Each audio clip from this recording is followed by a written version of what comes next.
Hi, this is Lucia with The Art of Love. Today I want to talk about the no contact rule. More specifically, what is the definition of the no contact rule? Because there seems to be a lot of confusion around it, so let's clear it up. In order to understand what the no contact rule is, let's talk about what the no contact rule isn't. So it isn't that someone breaks up with you and then they reach out and contact you and you never respond. How are you supposed to get your ex back if you never respond? It isn't that your ex contacts you and you don't respond if they contact you within 30 days. Whether you respond or not within that 30 days really depends on the type of breakup that it was and on what they say. The contact rule also does not mean that if you don't hear from your ex, that you wait 30 days and then you contact them. No, no, no. If someone tells you to contact your ex after 30 days of no contact, watch out. I would be very suspicious of any other quote-unquote advice they give because they do not understand no contact. 30 days is not nearly enough time to get an ex back, most of the time. Now, there is the 60-day no contact rule, which I named and brought to light. And no, it doesn't mean that you can contact your ex after 60 days, so get your fingers away from that phone. It basically means that if someone breaks up with you and you don't reach out to them, there's a very high probability that you will hear from them within 60 days, usually within 45 to 60 days. But again, you are not reaching out. The only exceptions to the no contact rule in the sense that you don't reach out are if you cheated and if you took your partner for granted. Now, if it's the second one, taking the partner for granted, you have to make sure that you really did take your partner for granted and you're not just feeling guilty about something that may not have been your fault.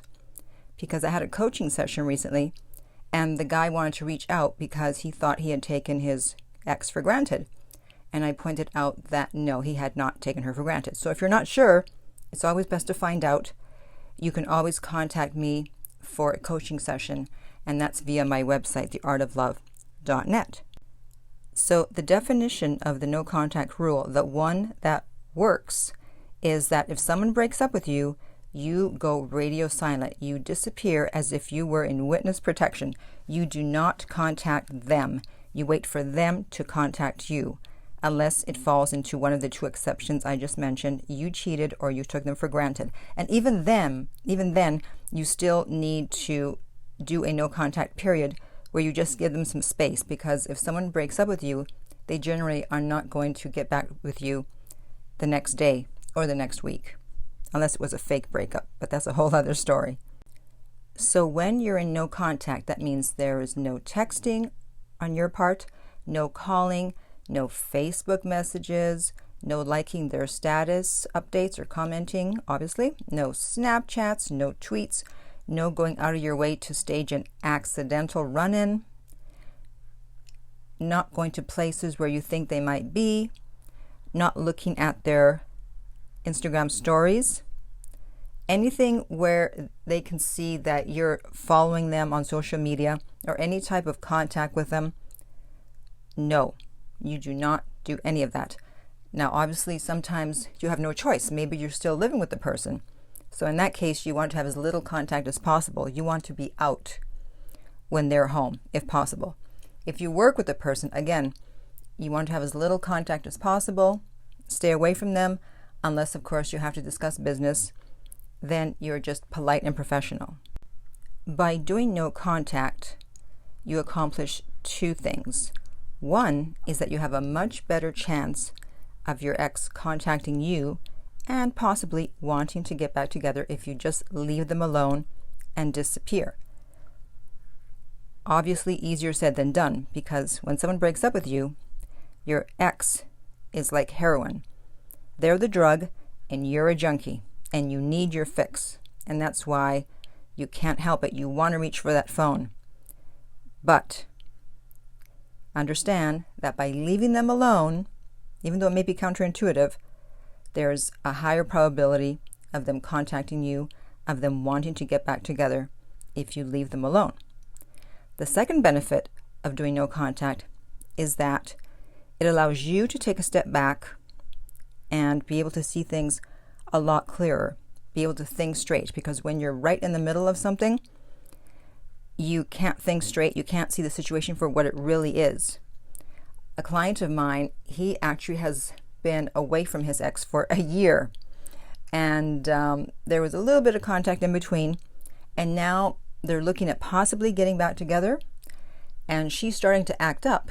And because he's been away for a year and he's worked on himself in the meantime, now he's seeing what the problem was before, whereas before when he was right in the middle of it, he couldn't see it. But now he's seeing that she actually is the main problem. Not that he's necessarily a saint, but he's seeing that a lot of the problems that they had before were caused by her. But when he was in the middle of it, before when they were dating, he wasn't able to see that. So by stepping away, by being in no contact, he was able to see things a lot clearer. I remember with my last breakup, obviously as soon as he broke up with me, I wanted him back. And so for the first 2 weeks, I really wanted him back. Then he contacted me. I didn't respond. So I was a little calmer. And as time went on, I went from wanting him back to actually being angry, and I started to put pieces together, and I realized that there was a very, very high probability that he was probably seeing someone else at the same time that he was seeing me, even though he said we were exclusive. And again, when I was in it, I wasn't able to see it. But stepping away, suddenly I could think a lot more clear, and I realized that he was probably up to something. And so I went from really wanting him back to anger. So if someone breaks up with you, while at that moment you may want him back with no contact, after a while you may think, you know what, maybe I really don't want them back. Maybe my life is better without them. So that's why the no contact rule is important. And by the way, it only applies if you were the one who was broken up with. If you did the breaking up and you change your mind, then it's up to you to contact your ex. So stop being sneaky and trying to get them to contact you, because if they're listening to me, they've been warned, they're on to you, and they're not going to respond. So hopefully I have now cleared up what the definition of the no contact rule is.